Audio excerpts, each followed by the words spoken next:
Bonjour et bienvenue au studio R et Cosmos dans lequel nous allons parler aujourd'hui de relations entre la France et l'Ukraine et nous avons la chance aujourd'hui de pouvoir accueillir Oksana Mitrofanova pour ce sujet. Bonjour. Bonjour. Vous avez écrit ce livre qui vient de paraître, qui est spécifiquement dédié aux relations bilatérales entre la France et l'Ukraine. Quelle histoire déjà. On va oublier l'histoire à l'époque de Napoléon, etc. On va se concentrer vraiment sur l'indépendance à partir de 1991. Déjà, est-ce qu'on a tout de suite des relations bilatérales entre nos deux pays? Bien sûr, la reconnaissance de l'Ukraine indépendante était presque immédiate. L'ambassade a ouvert ses portes, mais en revanche, c'était très délicat peut-être activer cette coopération avec l'Ukraine presque de zéro, parce que c'est connu que l'Ukraine était juste la République de l'Union soviétique. Et par exemple, la coopération scientifique, les études, les échanges, ça passait par Moscou. Donc du coup, cette coopération était plutôt russe-française. En ouvrant ces portes de l'ambassade, les diplomates ont réalisé c'est un champ immense, vraiment d'essayer de changer cette situation. Par exemple, faire les échanges de chercheurs, faire les échanges des étudiantes et des militaires aussi, former des officiers. Et ça s'est fait rapidement dès le début? Non, moi je ne pense pas que ça s'est fait rapidement parce que ça a pris un certain temps. C'était plutôt d'autres questions qui étaient à l'ordre du jour. Par exemple, pour le gouvernement français et d'autres gouvernements, c'était important que l'Ukraine devienne un pays dénucléaire, donc le processus de dénucléarisation, mais aussi le problème avec des réformes économiques qui se posaient parce que l'inflation était galopante et les réformes dans le domaine économique, c'était vraiment très difficile à faire. Donc la question d'assistance aussi qui se posait et aider à l'Ukraine de passer ce chemin vers l'économie des marchés. Alors, quand on parle de dénucléarisation, c'est aussi parce qu'il faut le rappeler, à la fin de l'URSS, les armées et les armes sont restées sur place quand les pays ont pris leur indépendance. Ça veut dire que l'Ukraine était devenue le troisième pays, la troisième capacité nucléaire mondiale, avec des avions de chasse, avec des systèmes balistiques, avec des systèmes tactiques également. Et donc, il y a eu cette volonté de démilitariser le pays, de le dénucléariser dans un premier temps. Ça, c'était le mémorandum de Budapest, c'est ça ? Oui, exactement. Pour être plus clair dans le domaine juridique, on peut dire que l'Ukraine a hérité ce potentiel nucléaire parce que ce potentiel nucléaire, il était soviétique. Donc, de l'un côté, l'Ukraine, on peut dire est devenu le troisième pays nucléaire du monde, mais d'autre côté, le commandement se retrouvait à Moscou. Donc, tout le système nucléaire entre les anciennes républiques de l'Union soviétique était lié. Donc, la question vraiment est très délicate. Mais j'imagine que le gouvernement du pays nucléaire dans le monde n'était pas du tout content de cette apparition sur la carte de l'Europe d'un pays qui était, on peut dire, assez inconnu et surtout imprévu. Donc,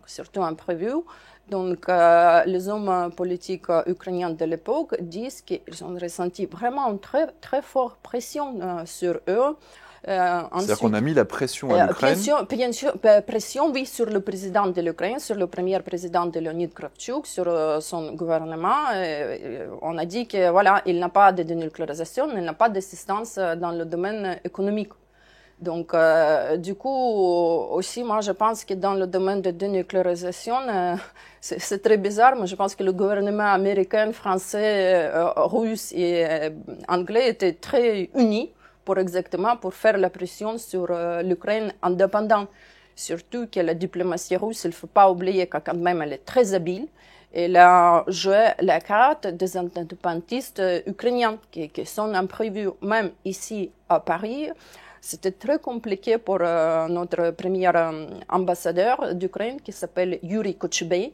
Dans ses mémoires, il a écrit qu'il a ressenti tout le temps contre le coup de pied, on peut dire comme ça, de la diplomatie russe, qui a, on peut dire, dispersé cette image des Ukrainiens comme des imprévus, des dangereux.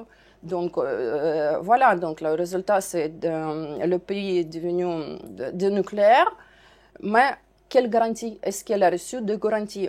Alors, on va juste rappeler ce que c'est. Le mémorandum de Budapest, ça implique que l'Ukraine rétrocède une partie de ses armes nucléaires, enfin toutes ses armes nucléaires vont être démantelées ou rétrocédées à la Russie. Une partie de ces armes sont détruites, des avions, des appareils stratégiques, des Tupolev 160. Et en échange de ça, alors on va rappeler aussi Les signataires originaires du mémorandum de Budapest, c'est donc la Russie, qui doit protéger l'intégrité territoriale de l'Ukraine, les États-Unis et la Grande-Bretagne. Et ensuite, c'est ça, il y a la France et la Chine qui se sont ajoutés? Souvent, on oublie quand même un aspect très important, que le mémorandum de Budapest est lié avec la signature ou l'adhésion de l'Ukraine dans le traité de non-prolifération de l'arme nucléaire. C'est très important. Ces processus sont liés. Parce que maintenant, on peut poser la question si le mémorandum de Budapest n'est pas respecté, est-ce que l'Ukraine est obligée de respecter TNP? Au point de vue strictement juridique, je parle strictement en théorie, je ne veux pas qu'on m'accuse que l'Ukraine souhaite développer une arme nucléaire, mais juste en théorie, on a droit à poser cette question. Puisque la Russie n'a pas respecté la protection du territoire. Oui, mais on peut dire que le mémorandum de Budapest, il s'agit de respecter l'intégrité territoriale de l'Ukraine, de sa souveraineté. On peut dire que maintenant, l'intégrité territoriale de l'Ukraine n'est pas respectée et il y a la guerre d'autre intensité. Donc, on voit très clair et net que le mémorandum de Budapest ne fonctionne pas. Donc, et les questions de TNP, souvent, on oublie quand on parle de... Parce que ces deux documents, ils sont liés. L'adhésion à TNP de l'Ukraine, c'est juste suite à la signature de ce mémorandum de Budapest. Et très concrètement, quels sont les engagements de la France vis-à-vis de l'Ukraine dans le cadre du mémorandum de Budapest? C'est qu'il s'agit de la France, il faut parler d'autres, on peut dire, documents juridiques, parce que la France n'est pas signataire du mémorandum de Budapest, mais François Mitterrand a envoyé une note diplomatique, une déclaration unilatérale, on peut dire, de la part de la France, qui était accompagnée par sa propre lettre du président de la République. Et donc, cette déclaration, plus ou moins, répète les formules du mémorandum de Budapest. Et il s'agit des assurances, donc voilà, des assurances de sécurité. On peut dire que pour les juristes, le mot assurance, ce n'est pas clair et ce n'est pas si fort comme les garanties. Mais quand on étudie, par exemple, ce texte du mémorandum de Budapest, on voit que c'est assez vide. C'est assez vide dans le cas de menaces d'intégrité territoriale de l'Ukraine. Les partis signataires engagent de commencer des consultations, voilà, et de faire tout ce qu'il faut. Mais il n'y a rien de concret. Donc, les juristes m'ont dit que bien sûr, quand on étudie ces papiers, on ne peut pas demander l'intervention militaire de la part de la France si l'intégrité territoriale n'est pas respectée. Ça se trouve en dehors des questions. Ensuite, en utilisant ce document, l'Ukraine peut quand même s'adresser au gouvernement français et demander l'aide vraiment différente. Donc, l'aide différente, il s'agit d'équipements militaires. Et même ce qui est le plus intéressant, dans le cadre de ce papier, l'Ukraine peut s'adresser directement à la France parce que c'est une déclaration unilatérale, encore une fois. La même chose s'était fait avec la Chine. On ne parle pas beaucoup de ça, mais la Chine aussi, comme un pays nucléaire à l'époque, a envoyé à peu près la même note diplomatique à l'Ukraine. Voilà, donc du coup, on a oublié que la Chine aussi, on peut dire, c'est une garante de l'intégrité territoriale de l'Ukraine. On sait ce qu'il en est. Et quand on analyse la politique chinoise, quand même, il faut se rappeler. Il faut se rappeler aussi de ces faits assez intéressants. Donc ça veut dire que dans le cadre de cette note, l'Ukraine pouvait demander davantage à la France qu'à l'Allemagne, par exemple, qu'à ses autres partenaires, ou la Pologne, qui est pourtant un gros donateur. Oui. Mais finalement, est-ce que ça a changé la position de la France? Est-ce qu'on a été davantage volontariste dans le soutien ukrainien, ou finalement c'est pareil pour tout le monde? D'abord, au point de vue strictement juridique, bien sûr, l'Ukraine a plein droit de demander plus à la France et à la Grande-Bretagne, qui est par exemple en Pologne ou Allemagne, parce que l'Allemagne, c'est un pays de nucléaire. L'Allemagne n'a pas signé le mémorandum de Budapest, n'a pas donné ses déclarations, ni Pologne non plus, parce que l'Ukraine a entendu ça que des pays nucléaires. Ensuite, qu'est-ce que ça a changé pour la France, pour la réaction française? Mais il faut analyser bien sûr par les périodes. Est-ce qu'on parle de 2014? Est-ce qu'on parle de 2022? Est-ce qu'on parle de maintenant?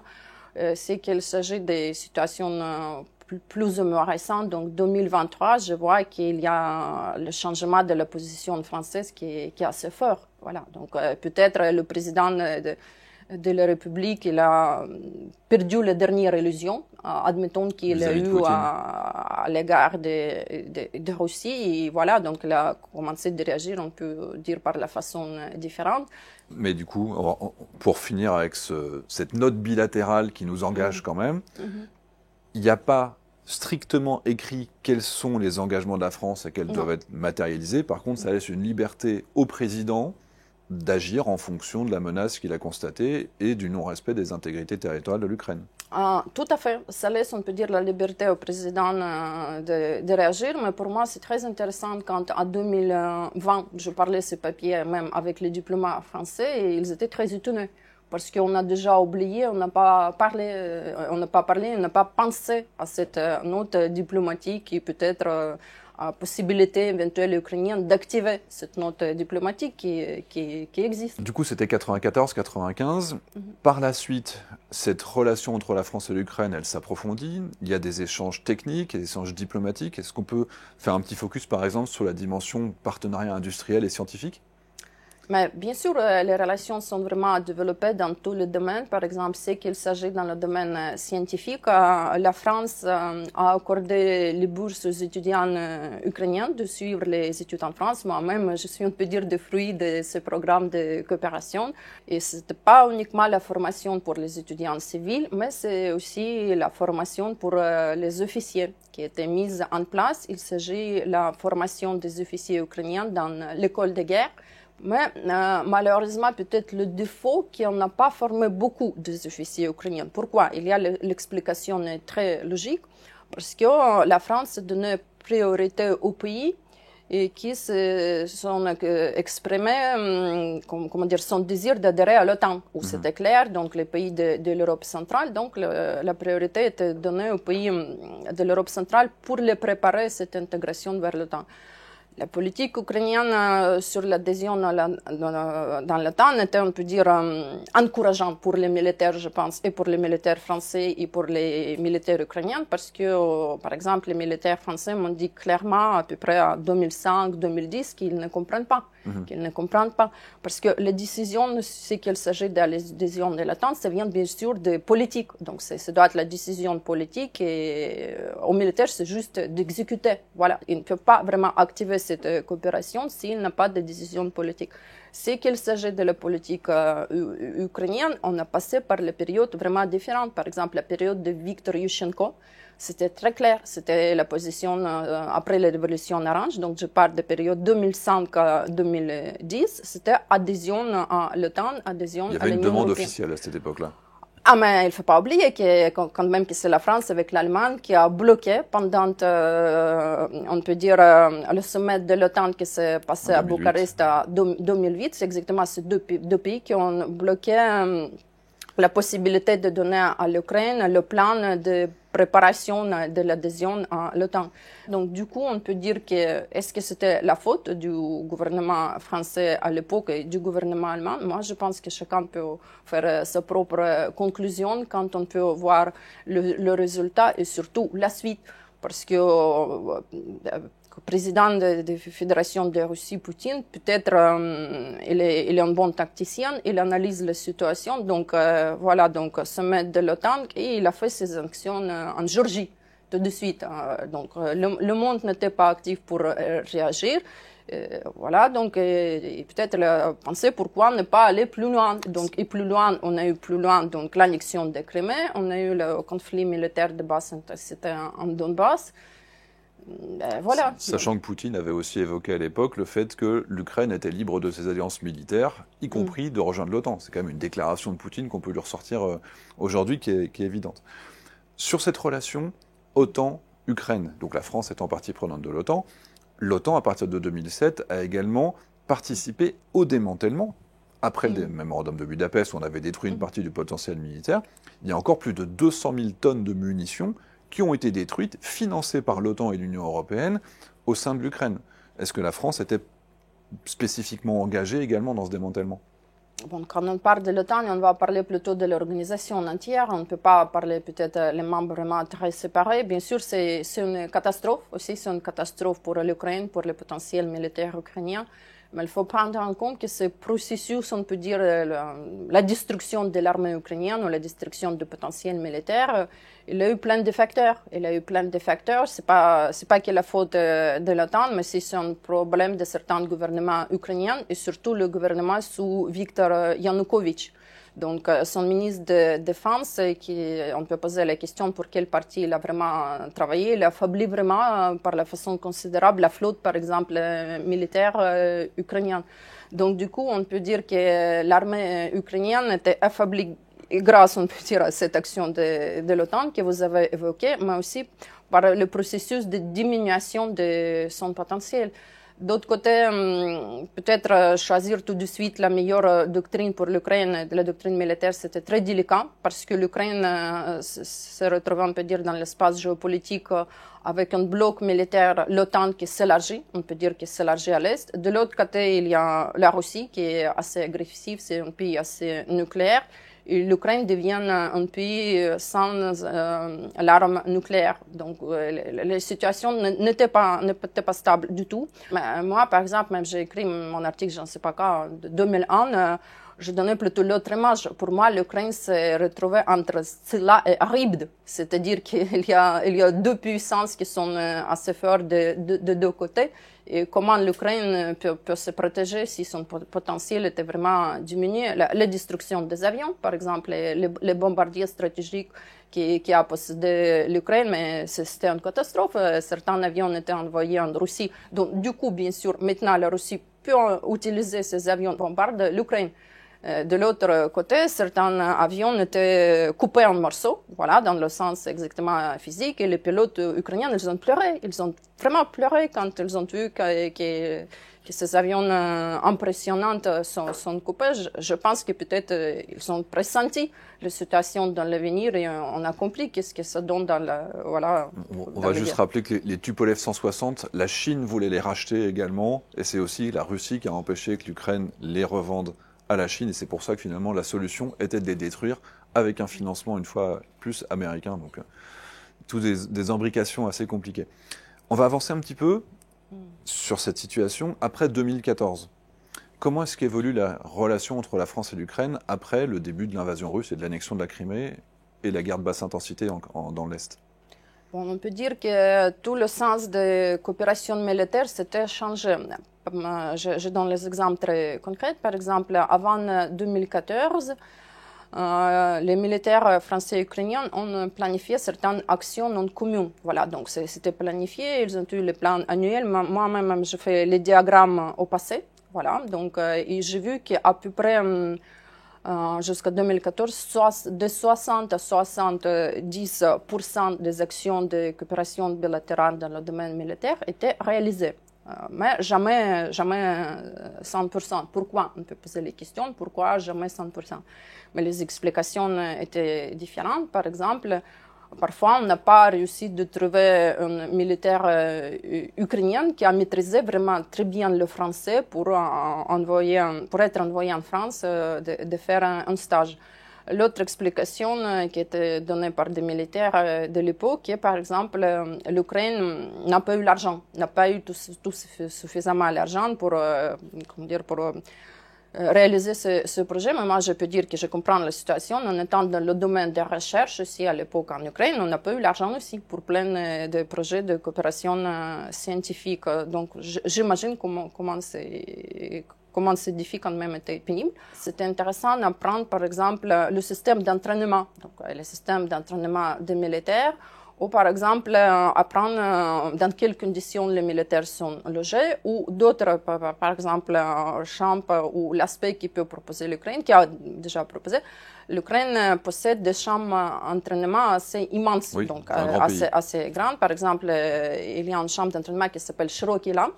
Et donc, en 2002, les Français, ils ont envoyé beaucoup de chars Leclerc, à peu près 40, pour faire des exercices. Mais c'est important de comprendre, c'était pas du tout. Donc, les exercices bilatéraux, c'était une location. Donc, c'était une location par les Français. La France est venue louer un terrain d'entraînement en Ukraine. Exactement.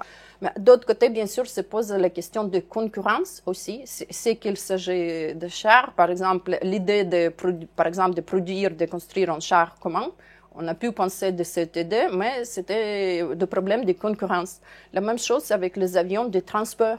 L'Ukraine a possédé d'avions de transport militaire assez intéressants qu'elle aurait pu proposer, mais l'Europe a fait un peu l'autre choix. Donc, du coup, on peut dire qu'on a eu plein de facteurs, mais avec 2014, tout change tout simplement parce qu'on a eu d'autres priorités. Donc, dans le Donbass, on a reçu un conflit militaire de basse intensité, plus précisément. Donc, bien sûr, ces actions, on peut dire, de coopération bilatérale, ce n'est pas exactement ces actions qui étaient à l'ordre du jour. Et même les attachés militaires français m'ont dit que pour eux, c'était difficile de trouver une candidature ukrainienne pour le stage parce que la question du jour, c'était la guerre en Donbass. Mais il s'agissait plutôt des questions de l'assistance. Mais peut-être les hommes politiques ont eu une certaine illusion, une illusion qu'on peut régler ces conflits de basse intensité. Et donc, la dernière étape, évidemment, c'est à partir de 2022. Le partenariat, évidemment, il se renforce, comme avec tous les pays qui soutiennent l'Ukraine, qui sont maintenant des dizaines et des dizaines dans le monde. Est-ce que la France est à la hauteur des attentes ukrainiennes? Est-ce qu'aujourd'hui, ils respectent leur part du marché? Ou alors c'est un pays parmi d'autres qui fait de son mieux, mais finalement qui n'est pas brillant dans son soutien? Je peux dire que même dès le début de la guerre d'haute intensité, on a passé par plein d'étapes de coopération avec la France. Donc, je me rappelle le début, j'arrive en France et je parle avec l'ancien ambassadeur de France en Ukraine, de Jacques Fer. Mais qu'est-ce que finalement la France va envoyer à l'Ukraine? Donc, c'était le début, c'était mars, avril de 2022. On est très inquiétés parce que c'était pas clair. Oui. C'était pas clair du tout. Mais mais c'était l'approche française de ne pas dire, parce que c'est la tradition française, ne pas trop dire ce qu'on envoie. Donc, du coup, c'était assez inquiétant. Moi, je pense que au début de la guerre, quand même si le président de la République il a eu, on peut dire, le désir d'essayer de régler par les conversations téléphoniques, donc c'est très connu, que c'était mal perçu, on peut dire, en Ukraine, dans le pays de l'Europe centrale, parce que ça n'a pas mené vers les résultats. Mais Emmanuel Macron, il a fait une décision très pratique et intéressante. Il a envoyé, on peut dire, la délégation de mener les négociations en Ukraine. Cette délégation a été très efficace. Il s'agit des canons César. Voilà. Oui. Donc, les canons César qui ont participé, on peut dire, à la libération des îles de Serpent. Et ces canons étaient utilisés ensemble avec canons de fabrication ukrainienne Bogdana. On peut dire que c'est peut-être, donc c'est pas le début, mais on peut dire l'intensification de cette coopération dans le domaine militaire. Et dès qu'on a appris que les canons sont très efficaces, vraiment, l'Ukraine a formulé plus de demandes d'envoi de ces canons. Mais c'est pas uniquement aussi la question du gouvernement, c'est la question de l'industrie et des capacités de l'industrie de défense française de produire, qui suppose un nombre suffisant, parce que ce n'est pas si simple de produire, par exemple, beaucoup de canons. Mais on a passé déjà, même dans ce domaine d'artillerie, il y a le chemin qui est passé, il y a la coalition d'artillerie qui est formée, c'est très important, et donc la France joue un rôle assez essentiel. Ensuite, donc, automne 2022, les questions essentielles pour l'Ukraine, c'est tout simplement survivre. Pour les civils aussi. Donc, la question de défense antiaérienne qui se posait. On peut dire que l'Ukraine, quand même, a réussi de survivre grâce aux capacités de défense antiaérienne soviétiques au début, parce que quelques mois, les premiers mois de la guerre, on n'a pas du tout l'aide, il n'y a pas de soutien dans ce domaine. On peut parler de soutien plutôt à l'automne 2022 avec l'arrivée de Iris ou Iris allemande, mais aussi Crotale. Donc aussi Crotale de nouvelle génération de la part de la France qui était envoyé en Ukraine. Et un peu près plus tard, déjà, donc en hiver, le président de la République il a annoncé qu'il n'a plus de sujet tabou, c'est qu'il s'agit par exemple de l'avion et des chars. Et peut-être la France, exactement cet hiver de 2022-2023, elle est devenue un peu comme un volcan qui a activé des idées assez innovantes dans la coopération strictement militaire avec l'Ukraine, parce que c'est la France qui a annoncé l'envoi de ces chars légers AMX-10, mais c'était l'initiative. Donc, Emmanuel Macron a pris cette initiative qu'on peut envoyer AMX-10. Peut-être cette possibilité, on peut pousser ses partenaires, pousser les partenaires allemands de suivre aussi ce chemin. Et quand le président s'exprimait qu'il n'a plus de tabou sur l'aviation, c'était aussi, on peut dire, la déclaration assez intéressante. Ensuite, en même temps aussi, c'est qu'il s'agit de défense aérienne Mamba, oui. SAMT aussi, l'envoi des systèmes assez contemporains en Ukraine. Mais je constate que, par exemple, l'aide militaire française est devenue assez active, sauf qu'il se pose la question aussi des capacités, parce que c'est qu'il s'agit même de travail de défense aérienne, c'est les missiles. Donc, c'est les missiles qui sont épuisés. Donc il faut du volume. Donc, il faut le volume et il faut avoir vraiment beaucoup de missiles. Et des missiles différents. Par exemple, si c'est Crotale français qui travaille en Ukraine, donc il faut les missiles pour Crotale. Donc, c'est bien sûr, c'est à la France de l'aider. Si c'est Iris allemand qui travaille, c'est aux Allemands de l'aider. Et c'est très difficile. Voilà. Mais au moins, on peut constater que les décisions ou les discours d'Emmanuel Macron récents sont assez rassurants. Sont suivis d'effet. Et on va rappeler aussi qu'il y a quand même, dans le vecteur aérien, il y a les missiles Scalp qui sont intégrés sur les appareils. Il y a maintenant les bombes A2SM qui sont l'équivalent du JDAM produit par Safran. Et donc tout ça, ça s'intègre petit à petit. Puis ça donne aussi un petit peu d'air à l'aviation ukrainienne. Bien sûr, il faut être, comment dire, il faut être assez innovatif parce que c'est la question tout simplement de survie physique. Et donc l'Ukraine n'a pas eu d'autre choix que faire les innovations techniques dans le domaine militaire, comme par exemple mettre les missiles occidentaux comme Scalp ou Storm Shadow britanniques sur les avions anciens soviétiques. Voilà, mais aussi d'autre côté, quand même, ça pose les questions de quantité de ces missiles. Pour être efficace, il faut avoir une certaine quantité. Et ce n'est pas peut-être si simple aussi de produire des missiles si sophistiqués. Voilà pourquoi aussi il pose les questions des missiles allemands, Taurus, et la décision pour l'instant n'est pas prise, on peut dire, c'est le débat. Mais oui, exactement, c'est la France et la Grande-Bretagne qui ont envoyé ce type de missiles. Et ce n'était pas du tout uniquement l'envoi de missiles, mais c'était le discours très intéressant du président de la République pendant le sommet à l'OTAN, quand lui, il était assez positif à l'idée de l'intégration de l'Ukraine dans l'OTAN, à l'avenir. Bon, bien sûr, c'est à l'avenir, mais moi, je peux constater que c'est le changement radical quand même de la politique française. Et maintenant, on vit dans ce domaine de l'intégration otanienne de l'Ukraine vraiment des situations très bizarres, parce qu'on voit le changement de rôle. Parce que la France, le gouvernement d'Emmanuel Macron, qui était très rassurant, on peut dire, pendant ce sommet, qui s'était vraiment très bien perçu en Ukraine, mais de l'autre côté, qui est devenu réticent, c'est les États-Unis. C'est-à-dire, c'est les États-Unis qui ont plutôt été favorables à cette idée au passé. Maintenant c'est pas sûr du tout. Et c'est l'Allemagne aussi qui reste plus réticente. Et donc, du coup, voilà pourquoi je constate que le changement du discours politique français est vraiment très crucial et très important, positif, et il est très bien perçu en Ukraine. Eh bien, écoutez, tant mieux. On est bien vu dans un pays, c'est déjà ça. On va continuer dans ce domaine. Oksana, un grand merci. On remettra votre livre également en commentaire de cette vidéo épinglée. Et puis, si vous avez des questions, je suis sûr que ça va appeler beaucoup de commentaires, cette vidéo. Donc, on essaiera d'échanger tout ça. Merci beaucoup. Merci beaucoup. Slava Ukraine. Heroям slava.